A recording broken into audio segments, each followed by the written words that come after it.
skola, att jag är en studentsa. Och tåget går från tågstationen. Jag flyr nu till tågstationen! Jag gör det.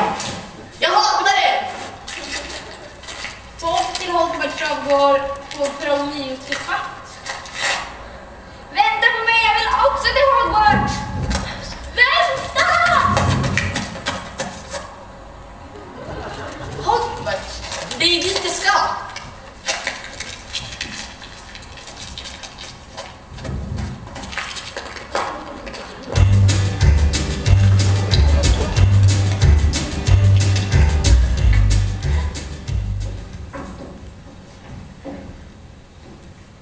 Hej, är det ledigt här?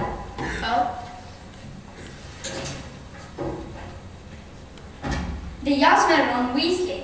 Jag heter Harriet. Är det du som är Harry Potter? Ja, jag vet det. Men alla vet ju vem det är. Så coolt, jag har så här som har så mycket statistik. Ja. Harriet Potter. Vem är du?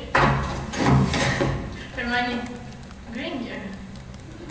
Hej, Ron Weasley. Hogwarts! Alla förstaårselever, era första lektioner börjar nu. Då får vi så mycket pengar och sådär. Vi får ju tjäna det där bra.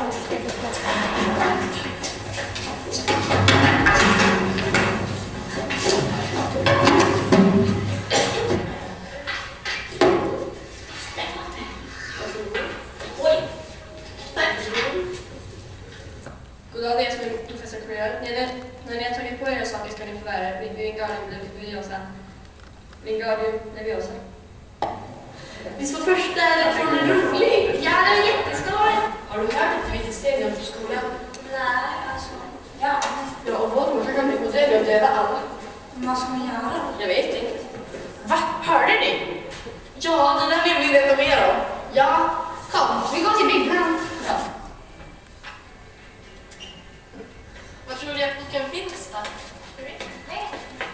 Åh, här är den! Ja. Läs vad det står. Det visar sten sägs finnas här på Hogwarts. De vaktas av ett förfärligt monster. Och man blir odödlig av den. Av stenen. Det är säkert den bollen. Undrar vart vi ska? Ja. Här kanske det är. Ja. Jag får inte upp den. Kan du ta på mig, Hermione? Alla på några.